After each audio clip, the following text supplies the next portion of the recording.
హర నమ పార్వదేవదయే హర హర మహాదేవ హర శంభో శంకర పాహి మాం పాహి మాం పాహి మాం ప్రభో. భక్తులారా, పుష్కరం అంటేనే 12 సంవత్సరాలకు ఒక్కసారి వచ్చేటువంటి రోజును పుష్కరం అంటారు. అలాగే పుష్కరాలు అనగానే అందరికీ కూడా టక్కున గుర్తుకు వస్తుంది ప్రతి ఒక్క నది పేరు కదా. గంగానది పుష్కరాలు ఉంటాయి, గోదావరి పుష్కరాలు ఉంటాయి, కృష్ణానది పుష్కరాలు ఉంటాయి, కావేరి పుష్కరాలు ఉంటాయి, అలాగే సర్వ నదుల యొక్క పుష్కరాలు కూడా ఉంటాయి కదా. మరి ఈ సంవత్సరము ఏ నదికి పుష్కరాలు ఉన్నవి అంటే నర్మదా నది.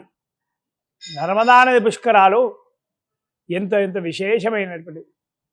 ఎప్పుడంటే మే 1వ తారీఖున రాత్రి వృషభ రాశిలోకి బృహస్పతి ప్రవేశిస్తున్నాడు. రాత్రి 10:45 సో మనం ఆ రాత్రి సమయాన మనము పుష్కరాలు జరుపుకోలేము, సూర్యోదయానికి లేదు. కాబట్టి మరుసటి రోజు మే 2వ తారీఖు నుండి పుష్కరాలు ప్రారంభం. నర్మదా నది పుష్కరాలు 12 రోజుల పాటు ఉంటుందన్నమాట. ఈ పుష్కరాలకు అందరూ కూడా వెళ్ళి నర్మదా నది స్నానం ఖచ్చితంగా చేయవలసిందే.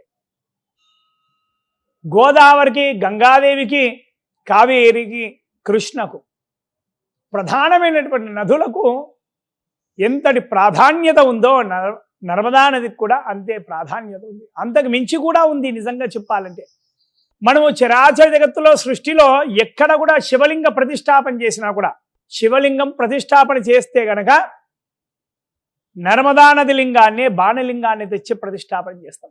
పరమేశ్వరుడికి అత్యంత ఇష్టమైనటువంటి గంగానది ఎంత ఇష్టమో నర్మదా నది కూడా అంతే ఇష్టం పరమేశ్వరుడికి. ఎందుకంత ఇష్టము అంటే కనుక సతీ వియోగం జరిగిన తర్వాత సతీదేవి దక్షయజ్ఞం జరిగినప్పుడు తనకు తాను అర్పించుకుంటుంది ఆ హోమగుండంలో కదా. అమ్మవారిని స్మరిస్తూ ఆవేదన చెంది సకల లోకాలన్నీ కూడా పరిభ్రమిస్తూనే ఉంటాడు పరమేశ్వరుడు. పరిభ్రమిస్తుంటే నర్మదా నది తీరానికి వస్తాడు. అక్కడ కూర్చొని తపస్సు చేసుకుంటూ ఉంటాడు, మనసులో బాధపడుతూ. తనకెందుకో నర్మదా నదిలో స్నానం చేయాలనిపించి అందులో స్నానం చేస్తాడు. చేయగానే తన మనస్సు ఆహ్లాదకరంగా మారిపోయింది. మనసు ఎంతగానో హాయిగా అనిపించింది. బాధలన్నీ కూడా పరమేశ్వరుడికి పడాపంచలైపోయినాయి ఆ నర్మదా నదిలో స్నానం చేసేసరికి. ఇంకేముంది, కాస్త ఊరట పొందాడు పరమేశ్వరుడు.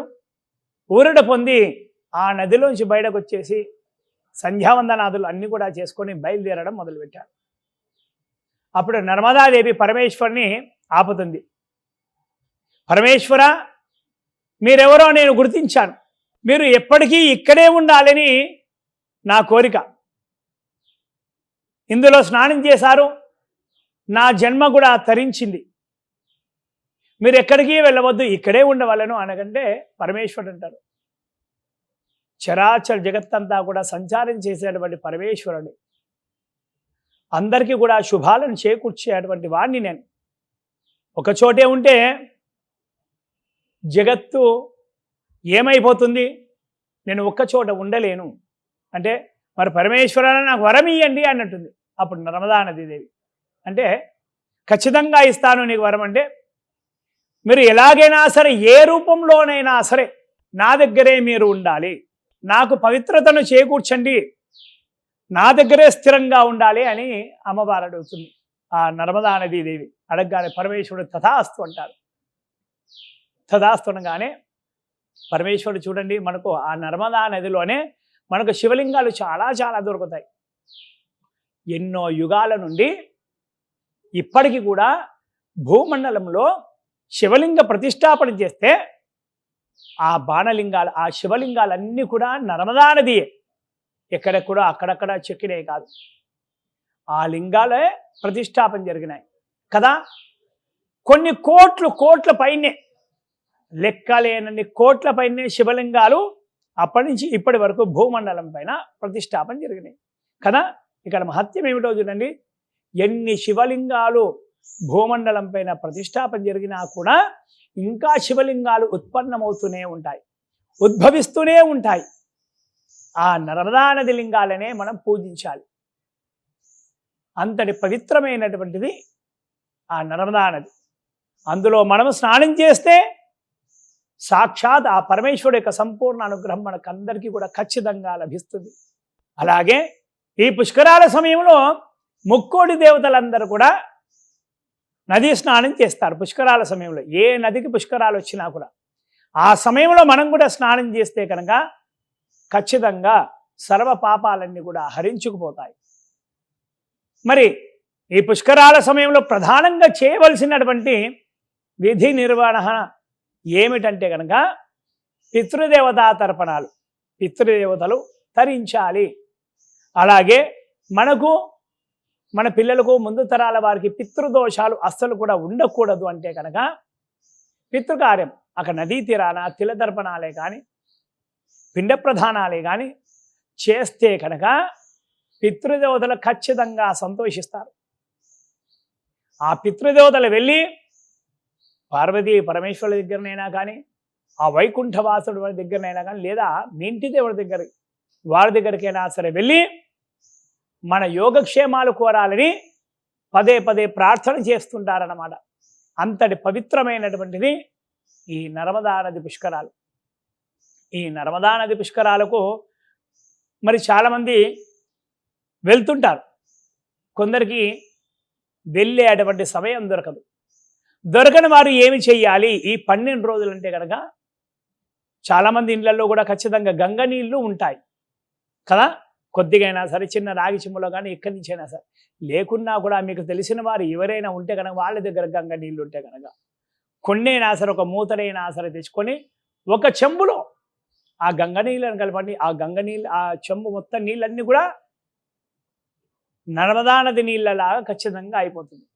మనం ఎన్ని పూజలు చేసినా కూడా పూజలలో కలశ ఆరాధన చేస్తాం. కలశానికి గంధం చుట్టూతా కూడా పెడుతూ పసుపు కుంకుమ పెట్టి ఆ నీళ్ళల్లో కూడా గంధము పసుపు కుంకుమ అక్షతలు పుష్పాలు తమలపాకులు లేదా మామిడాకులు వేసి గంగేశమనే చేబా గోదావరి సరస్వతి నర్మదే సింధు కావేర్యో జలేస్మిన్ సన్నిధిం కురు అంటే ఆ చెంబులోకి నర్మదా నదితో సహా 7 నదులను ఆవాహన చేస్తాం కదా. ఈ 12 రోజులు కూడా ఈ 12 రోజులు కూడా ప్రతినిత్యం కూడా ఏదైనా సరే ఒక చెంబులో ఇంట్లోనే ఒక చెంబులో నీళ్లు పోసి ఈ శ్లోకాన్ని పఠించాలి. గంగే చమనే చేబ గోదావరి సరస్వతి నర్మదే సింధు కావేరి జలేస్మిన్ సన్నిధిం అని చక్కగా మొక్కి ఆ కలశాన్ని ఆ నీళ్ళను కూడా మొక్కి ఆ నీళ్ళతో స్నానం చేయాలి.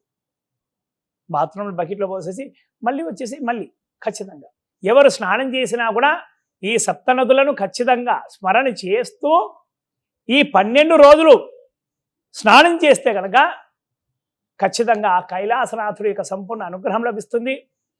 పాప విమోచనం కూడా కలుగుతుంది. నర్మదా నది యొక్క అనుగ్రహం కూడా లభిస్తుంది. అంతటి విశేషమైనటువంటిది ఇది.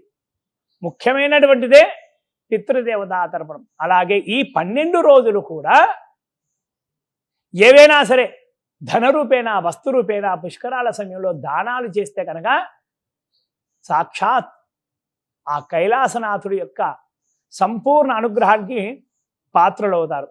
ఎంత విశేషమైనటువంటిది ఈ నర్మదా నది పుష్కరాలు. అవకాశం ఉన్న వారందరూ కూడా వెళ్ళండి, నర్మదా నదిలో స్నానం చేయండి. పితృదోష నివారణకై పితృదేవతల కోసం పిండ ప్రధానం తిలతర్పణాలు చేయండి. యథాశక్తి దాన ధర్మాలు చేయండి. ఇలా చేస్తే కనుక ఆ పార్వతీ పరమేశ్వరుడు యొక్క సంపూర్ణ అనుగ్రహం ఖచ్చితంగా ఆ లక్ష్మీనారాయణ యొక్క అనుగ్రహం కూడా ఖచ్చితంగా లభిస్తుంది. ఎందుకంటే స్వామివారి యొక్క పాదాల నుంచే ఉద్భవించినటువంటి ఈ గంగాదేవి, ఆ గంగాదేవి నుంచే వచ్చినటువంటి సర్వ నదులు కూడా ఇవన్నీ కూడా కదా.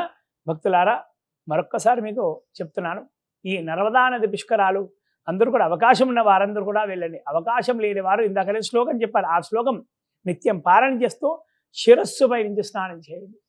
చేస్తే కనుక అత్యంత పుణ్యవంతులు అవుతారు.